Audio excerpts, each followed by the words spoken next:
Okay, hello NYU friends. This is me. See, I'm pretty banged up. I'm gonna have to find a way to make this available to you and no one else. I don't know. I think that can be done on YouTube, right? So, welcome. This is a version of the lecture I would have presented on Thursday, February 4th, and it will help you to have your PowerPoint open. The PowerPoint I sent, I have another computer with the PowerPoint over here, so you'll see me going like this. I have my notes over here, so you'll see me reading my notes from time to time, maybe most of the time. This will be a long presentation, maybe an hour to 90 minutes, so you might want to break it up as you go through it. Inevitably, as it's a sort of an impromptu thing, I haven't rehearsed it. I'll just be working from my notes and trying to present the information and going through the PowerPoint and elaborating on a number of points. This is, I think, necessary background. I'm going to be talking about some things that aren't in the readings that we haven't read. For example, we're not reading John Locke, but I'm going to talk about Locke's theory for 5 minutes, just as backdrop. The first slide on your PowerPoint is me and Mr. Madison from the Constitution Center in Philadelphia. I don't know if you've been, but you go to the museum in Philadelphia for the Constitution, and they have this room with live replicas of the 55 delegates to the Constitutional Convention in 1787. And what struck me most was just how short Madison and Hamilton were. They were 5'7". So I had to take a picture. That's me and Madison. Slide 2 is me and Hamilton. He was short too. You think of Madison and Hamilton, you think they're 6'2", 6'3", but no, they're little guys. Big brains, little guys.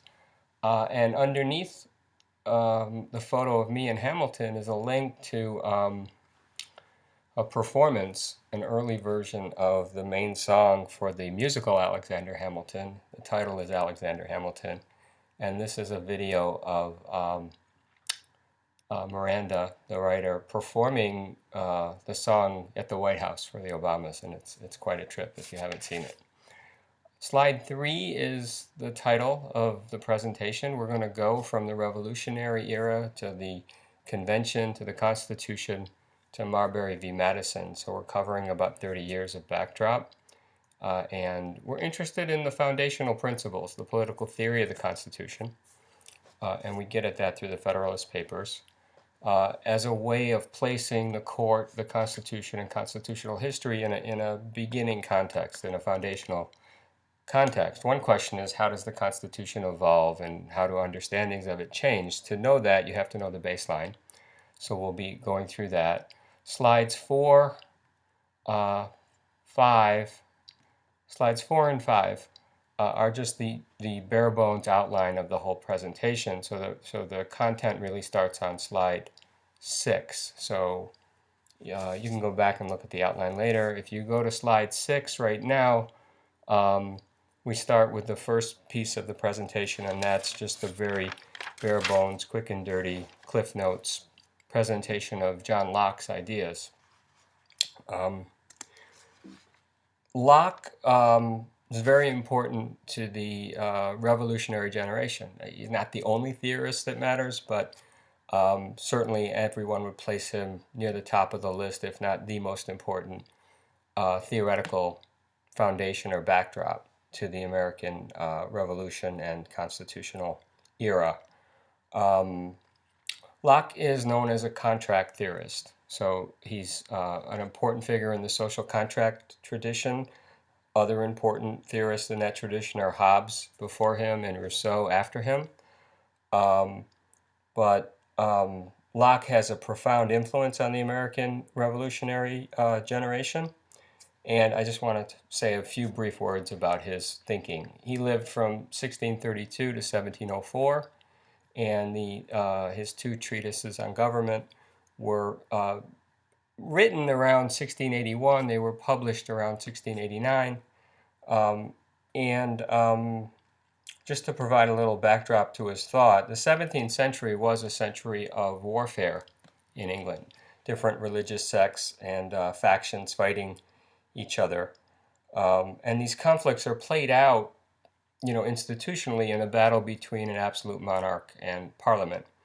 Um, and Locke is not disinterested. He's a partisan on the side of Parliament, and really he's speaking for a rising landed gentry class that wants to oppose absolute monarchy.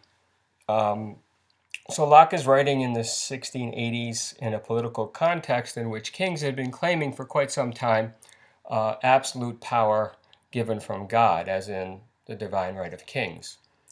And the central idea in his political theory is limited government based on consent. Limited government based on consent. Um, if you haven't read modern political theory from, say, Machiavelli through Marx and Mill, it is fascinating. It's like these people are writing fiction, or they're writing thought experiments. They're writing, just interesting mythological tales to get at some very important political ideas, right? So one question is, how does Locke argue for, get to this position of limited government based on consent? What kind of argument is he making for that proposition? And here, again, we're setting aside all the complications and difficulties and debates over Locke's political theory, just to give the very bare bones version of it. But as some of you probably know, he starts with this construct, and it's unlikely that he thought he was describing a real historical state of affairs. It's a construct called the state of nature, right? And this is a condition of society before civil society or before government, he says. And if you take it as a thought experiment, it's really a way of thinking about the purposes of government and therefore the legitimacy of government. Right, so a basic question in all of modern political theory is that question of legitimacy, or from the individual standpoint, you could put it this way: why should I obey? Why does someone else get to tell me what to do?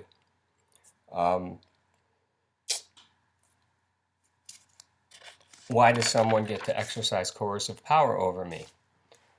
Is there something other than I get hurt if I don't obey? Is there something other than force?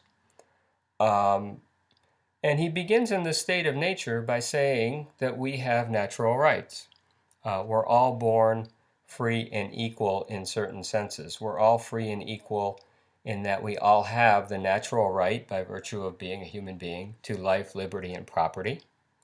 And yes, he did believe that you had a right to private property in this state of nature before there was a government.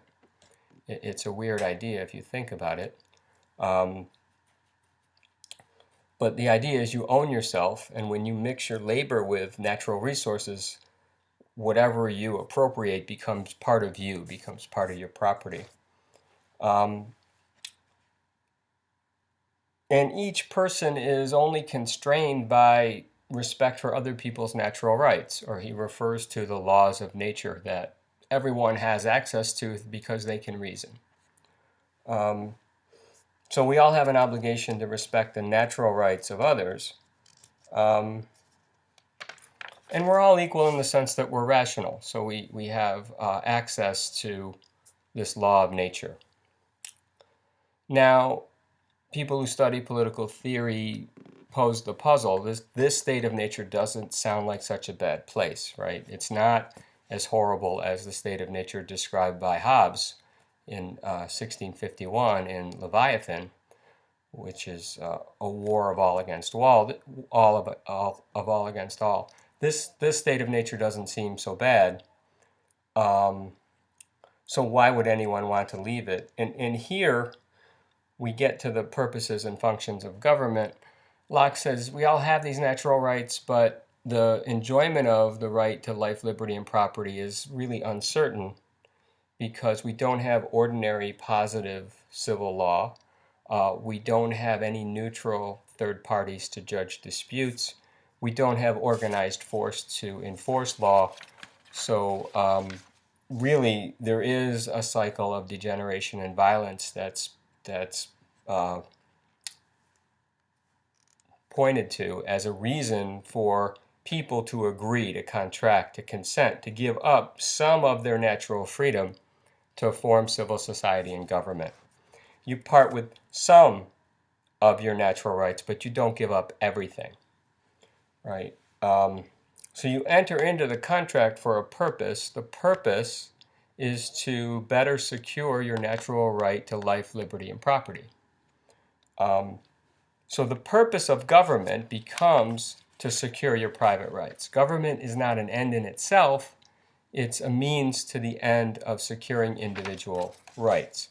And you'll see the structure of that claim in the Declaration of Independence, right? What's the purpose of government? Government is a means to an end. It's not an end in itself. And then what government legitimately does is judged by that standard. That's the purpose of government. It must serve those rights, right? So two final points about Locke's theory. There's an argument about legislative supremacy, that the best way to secure your private rights is through representation in a legislative body. That's in counter-distinction to an absolute monarchy. And second, if government violates the trust, there is a right to revolution. Right? The government has to do this egregiously, but if it egregiously disregards your natural rights, you have a right to rebel. And then it's right that you rebel, and force decides the issue. But there is a right to revolution. So Locke's thought was a product of its times and its context. It was part of a revolution that produced a limited constitutional monarchy, that produced a Bill of Rights, where we find language that we find repeated in our Bill of Rights some 100 years later, talk of criminal due process and no cruel and unusual punishments and the importance of a jury trial and things like that. But this is an important backdrop. All right, so to summarize, in Locke we find an idea of natural rights, which is itself kind of a strange idea, in addition to the particular traditional rights of Englishmen, limited government based on consent, legislative supremacy, which implies some notion of representation, and a right of revolution. And these ideas were brought over by the people who colonized this continent, right? And you can certainly see their influence in the Declaration and in the founding era. So moving from slide 7 to slide 8, I want to jump to a couple of themes when we're talking about 1776 to 1787, the roughly 12 years between the Declaration of Independence and the Constitutional Convention, right? So I want to begin by considering four basic themes, four large themes, and I've listed them there on slide 8, moving right along. I think there are like 45, 50 slides here, I'm not sure. First theme is consent and representation. So we just saw the importance of the idea of consent and the linkage to the idea of being represented. We're going to be talking about representation, democracy, judicial review throughout the course, and the possible tensions between democratic self-government and judicial review and constitutional interpretation by unelected judges. Basic question here is, what does it mean to be represented, right? This issue was obviously central to the chain of events that produced the revolution. Not that everyone was motivated by high-minded questions of political theory. They weren't. They were obviously motivated by their economic interest, but they talked in terms of the political idea of representation and the problem of their lack of representation in Parliament, a Parliament that was imposing new tax and trade policies on them, on these elites who led the revolution. And they said, you can't impose these policies on us without us having a say in their formulation. And the British response to that was interesting. The British response was a response in terms of representation. The British elite said, you are represented. Every member of Parliament represents every Englishman, and you're Englishmen. You are virtually represented. There are whole areas of England that don't have any actual representatives, But you are represented in a sense. You're virtually represented. And of course, the revolutionists said, we want actual representation. We want people who are like us, who understand us, who we choose. We want what we think of representation. For now, just keep your eye on that concept because oh, okay. It's my sister's birthday today. I have to call her in about a half hour, so I'll be taking a break at that point. Representation. When we get to the Federalist Papers, and particularly Madison in 10, you'll see that there's a bit of a change in this idea of representation. And this is important if we're thinking about the role of the court in the system and what the theory of the Constitution proposes as a valuable or functional or efficient system of representation. Right, so we want to see how that shifts and see what kind of ideas about representation we find in the Federalists. The second theme, I'll be briefer here, is rights and rights talk. Strong streak of rights talk and ideas about rights throughout American history. What does it mean to have a right? Where do rights come from? What does the Declaration intimate about this idea of natural rights and how important they are? Some of the colonists' actual experiences very concretely and literally find their way into our founding documents. They had experiences with the British executing general warrants, just showing up and taking everything out of a house. They had experiences with the denial of jury trials or the moving of trials away from where the events occurred, sometimes offshore. But more generally, we have to always place this idea of rights in the evolution of thinking about what does it mean to have a right and what rights do you have and how does that evolve. That's always a part of the tension, as we discussed last week, in the American constitutional tradition. Okay, so moving on to slide 9.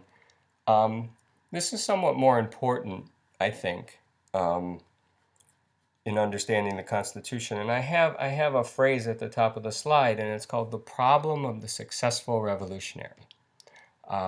What would be meant by that? What could that possibly mean? Well, if you think about the problem of the unsuccessful revolutionary, you might get a sense of it. The unsuccessful revolutionary has a bigger problem than the successful one.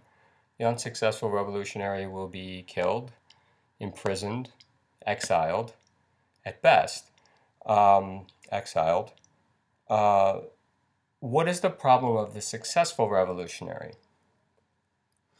And the basic idea here is that revolution involves a throwing off of restraint, a challenge to authority. It's a violent process. It's a chaotic process. The stakes are very high. We're not going to settle our disputes through the ordinary institutional channels that we have. We're going to resort to violence and bloodshed. And we see this at the end of the Declaration when they pledge to each other their fortunes and their lives. They're not kidding, right? So this is a serious game, and if you lose, you could die. That has some implications. It has some implications about how you fight. Your moral distinctions are not likely to be too fine in a context like that, in a revolutionary context. But more importantly, once that process is underway, once we've rejected the justifications for authority and authority, the question is always, on whose terms, under what conditions, under whose leadership, under what theory does that process come to an end? Does it stop? Right? And that's a very difficult question. It really depends on the ideals of a revolution and the context and the different social factions or classes that are in play. The 20th century gives us some answers to that question that are different than the answer that our founding generation came to. Socialist or communist revolutions have sometimes proposed that the revolution never ends. It's permanent, right? So anything that's justified in the revolutionary moment, and sometimes extreme measures are with respect to process or free speech or what have you, anything that's justified in that context continues to be justified until this revolutionary process, usually aiming at the reconstruction of society from top to bottom, until that stops. And I don't mean to say anything about the Russian or Chinese or Cuban revolutions, but that is an answer. The revolution isn't over, it's permanent.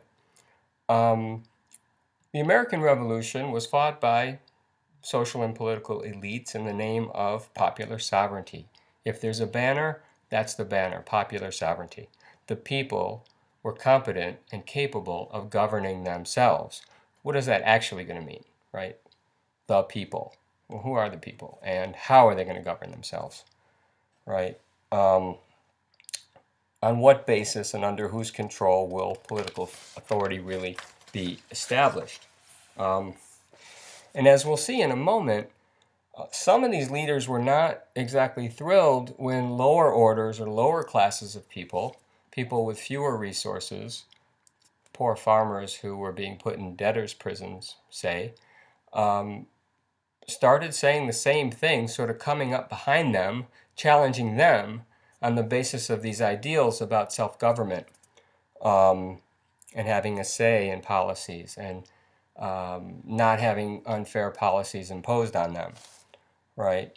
They weren't exactly thrilled when the ideas spreads, right? And ideas about equality and natural rights have a way of overflowing the boundaries of the people who promote them, right? They tend to be kind of contagious at times. So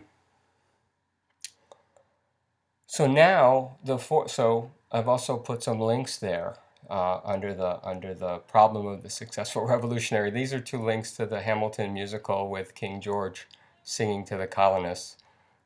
It's the same tune with two different versions of lyrics. The first one is "You'll Be Back," and the second one is "What Comes Next." And the what comes next is the question here, right? What does come next after the revolution's over?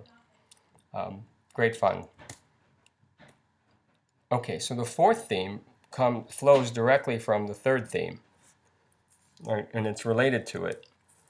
And this is a perennial question in American history and American constitutional thought. And the modern version of the question would be, how democratic is the Constitution? To put a little more meat on that bare bones statement, how should we see or interpret or understand the movement of social forces and thought from the Declaration in 1776 to the Constitutional Convention in 1787? Is the Constitution, as many have argued, is it a repudiation of the ideals of the Declaration? Is it a counter-revolutionary move with a cover of speaking in the name of the people? Did the framers of the Constitution really have in mind elite rule? Rule by the better sorts of people over the masses and a locking out of the people from government. Is it an anti-democratic reaction to the vigorous and chaotic popular democracy of the revolution? Or is it really a fulfillment of those ideals? Is it the best sort of institutional realization of a popular government? Right. Another way to put it is the Constitution consistent with the Declaration and the Revolution, or is it a repudiation of those ideals? Right. And there are really two views over the course of American history, and I'm just using a very quick and dirty way of representing these views without going into a lot of literature or discussion. The first view finds its origin in the work of a historian named Charles Beard. And Beard in 1913 wrote a book called An Economic Interpretation of the Constitution. And Beard argued that the framers were really economic elites who were not only elitists, but actually motivated by the crass interest in promoting their own economic welfare and economic well-being, right? And he was a historian, so he tried to prove it. He tried to show the linkage between what they did in Philadelphia and that frame of government and their economic stakes, their economic interests, His factual argument has been repudiated for the most part. Motives were way more mixed and varied. You can't say that the framers were out to line their own pockets. But the Beardian idea does live on, and it finds its reflection in the work of modern historians. And that Beardian ideal is that although they spoke in the name of the people and claimed to be in favor of popular sovereignty, they really weren't, right? That the Constitution is a framework for government by and for elites, and that's why it cuts up and fragments power. It sort of locks the majority out. It divides and conquers the people. And that view has always been with us, and it's still with us. Our modern question is, how democratic is the Constitution? And if it isn't really democratic, is that a problem? Like, so what? Or should it be reformed? Why does each state get 2 senators, for example, right? Wyoming, nobody lives in Wyoming. They get 2 votes in the Senate. 40 million people live in California. They get 2 votes in the Senate. How do you justify that on democratic grounds? Well, there are answers to that question. There are ways to defend the Senate as it's constructed. You can't say it's democratic in the ordinary sense of majority rule, right? So there is a second view of the Constitution, and just for the sake of simplicity, I'm going to call it the Madisonian view. This is a view that reads Madison, takes him seriously, and supports what he's saying, right? So the Madisonian view is the Constitution is a fulfillment of democratic ideals, or the ideal of popular sovereignty. Or in other words, the Constitution is seen as the best way of stopping this process, right? A way of reestablishing political authority that best preserved, and I'm going to quote Madison in Federalist 10 here, that best preserved, and listen to the language, the spirit and form of popular government. The spirit and form of popular government, maybe not fully its substance, but the spirit and form of popular government, while remedying the characteristic, frequent, and fatal defect of democratic government, namely mob rule.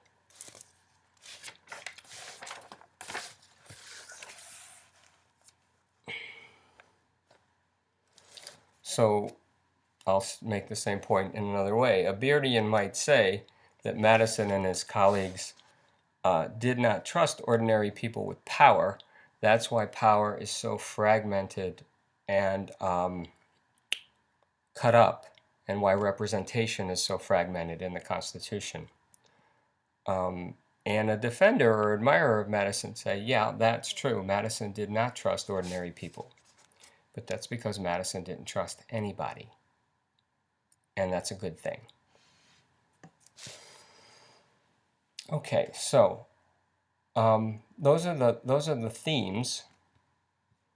I'm on slide 10, and now I'm moving to slide 11. Now I would like to talk a little bit about the Declaration, and I've labeled this sort of political experiences, like what's happening in politics in the country from the Declaration to the Constitution, and how is that relevant, right? And it as a backdrop to getting us to our conversation about the Constitution.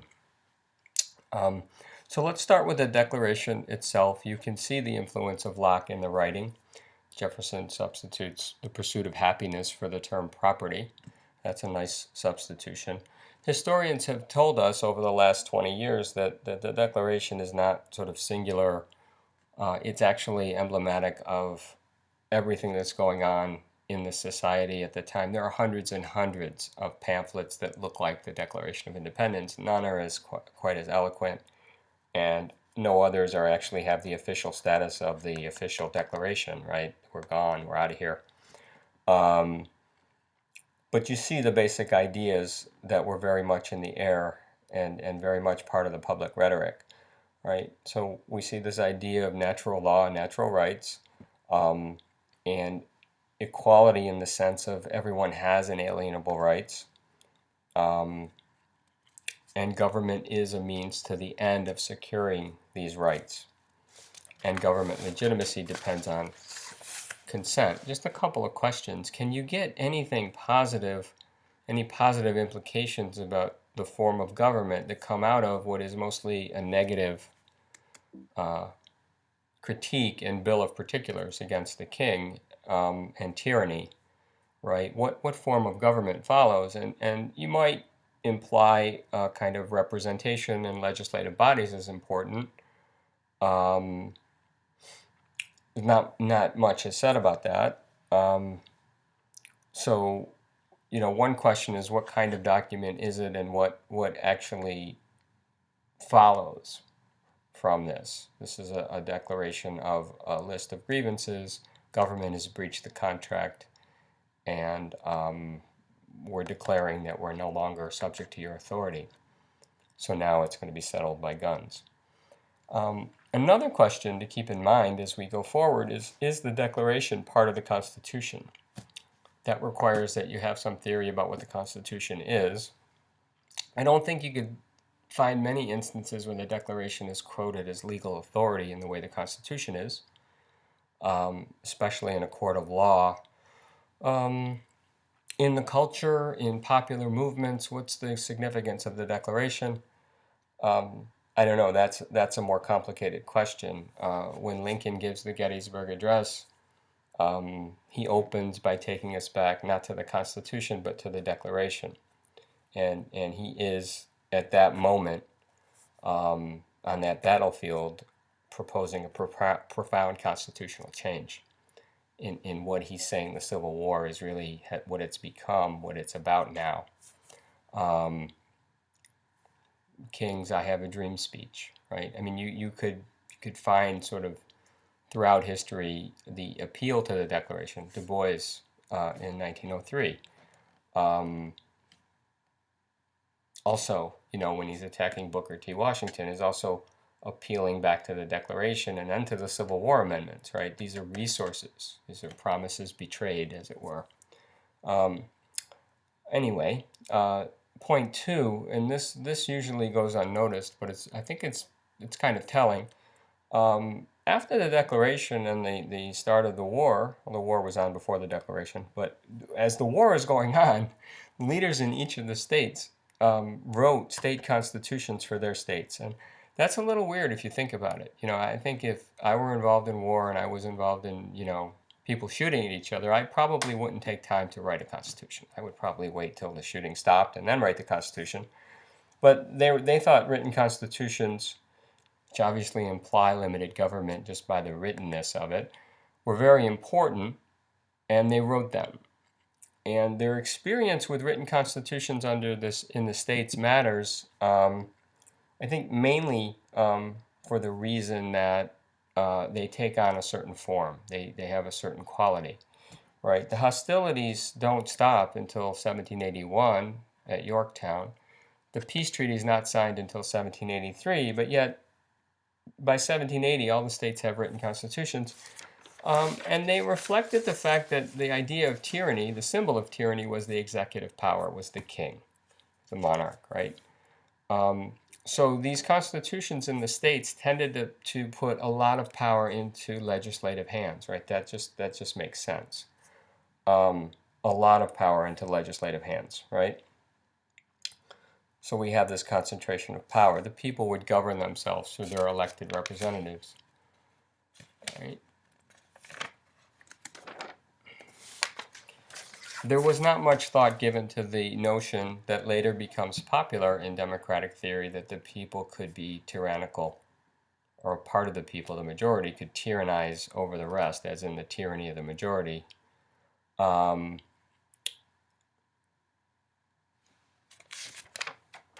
that's part of the backdrop. Slide 11. Slide 12.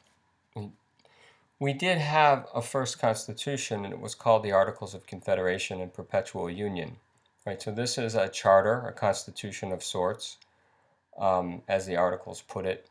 And I've pulled out some of the important language. I'm going to leave you to that firm league of friendship. You can think of it like a treaty among separate countries, although it was more than that because the states gave up significant measures of sovereignty, particularly with respect to foreign affairs. But there's only a Congress, there's no executive, there's no judicial branch, and its powers over economic policy are weak. And as a national government, it is clearly was and was meant to be dependent on the states. Also interesting, to amend the Articles of Confederation, according to the Articles of Confederation, you needed the unanimous consent of all 13 state legislative bodies. So unless you had that, you couldn't change the charter as far as the charter was concerned. So there's a Congress, each state has one vote, and then we turn to the experiences, the elites. Again, this is a kind of an elite movement, but the elites particularly in Virginia and in New York are dissatisfied with the operation of the Articles and the problems of governance under the Articles, right? So simplifying greatly, we can say there were three basic kinds of weaknesses under the Articles, and many of you have covered this in any basic American government class. One problem is a problem of economic policy and economic regulation. There just aren't the levers. There isn't the power to tax. There isn't the power to intervene in economic affairs with respect to infrastructure, things like that. So it's thought that the government's really too weak to promote economic well-being. And wars are usually followed by economic hard times, and the Revolutionary War was no exception. The second weakness is military and foreign affairs. There were foreign armies still around on our borders, and the felt sense that the national government was impotent to do anything about those threats. The third weakness was, I think, the one that troubled the people who led the movement to revise the Articles or throw them out and form a new constitution, was what they saw as conditions of factionalism and internal instability in the states, and fear about disorder, perhaps conflict between states over certain disputes, but mainly difficulties within the states with respect to bad legislation, or what they would think of as class legislation where a faction or a group captures government power and uses government policy not in a neutral, unbiased way, but in a way of helping themselves and hurting their enemies. Often this was the people who were not quite as well off supporting policies that would help the people without wealth and power. I think a main example of this was debtor relief legislation, right? So if we want to help people who owe money, maybe we can print more money, inflate the currency, you pay your loans back in coin that's worth less, and you're really helping the debtor class and hurting the creditors but through that legislation. This really bothered some of the economic elites in the states, and they felt that really legislative power had run amok. Right? So I'm going to give you a quote from Jefferson in 1785. He said in 1785, "All powers of government, legislative, executive, and judicial, result to the legislative body. 173 despots would surely be as oppressive as one. An elective despotism was not the government we fought for." You get that sense, right? So in this context, political leaders, especially younger ones like Hamilton of New York and Madison of Virginia, start to think that we need basic revisions to the Articles of Confederation. They call a convention. They get Congress to authorize a convention in Maryland in 1786, in September of 1786. And it doesn't get that much support. Only 5 states send delegates, and it's only about economic policy. Nothing comes of it, but except that there's an agreement that we'll try again. We'll go back to Congress and see if we can get authorization for a meeting to discuss proposals to change the Articles, right? And they do that, and they do get Congress to authorize another meeting in Philadelphia to begin in May of 1787. Shortly after that September 1786 convention,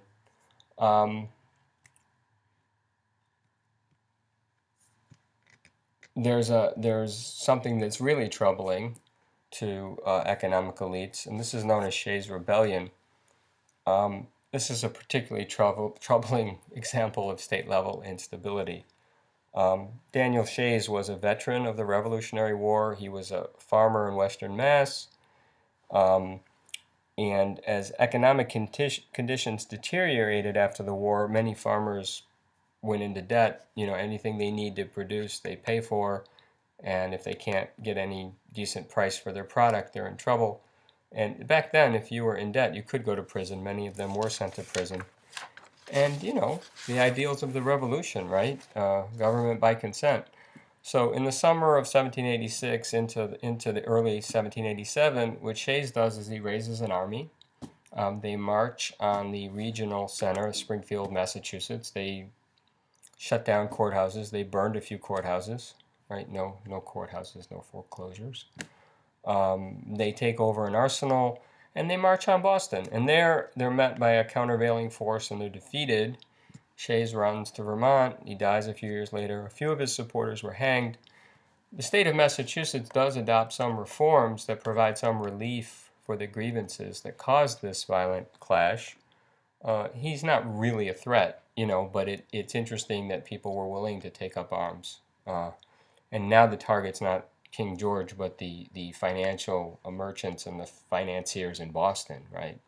Sam Adams, right? You're attacking Sam Adams, who said, you have a right and a duty to rebel against the monarchy, but if you rebel against a republic, me, you should be put to death, right? So that's the impetus for the Constitutional Convention. All right, so I'm 41 minutes into this video. I'm going to take a break, and we'll cut this up. I think we'll cut this up into 2 or 3 videos. And the next slide, right? Well, let's just finish this slide. This is slide 15. We'll come back to this. This is the actual wording of the authorization. So there is an existing Congress. They authorized the Constitutional Convention. And if you read this text, you see that what they authorized the convention to do, the purpose was to revise the Articles of Confederation to render them adequate to the preservation and support of the Union.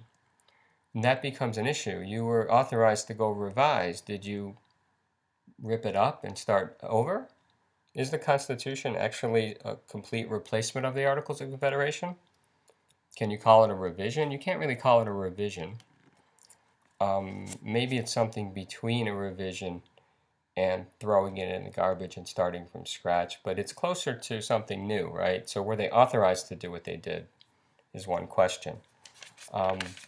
So I'm going to stop here. So we're going to go to slide 16 is where we're going to talk about the Constitutional Convention and the primary issues for our purposes that were taken up at the convention. Okay, so again, we'll take a break and I'll create another video with another length that you can look at your convenience. Bye for now.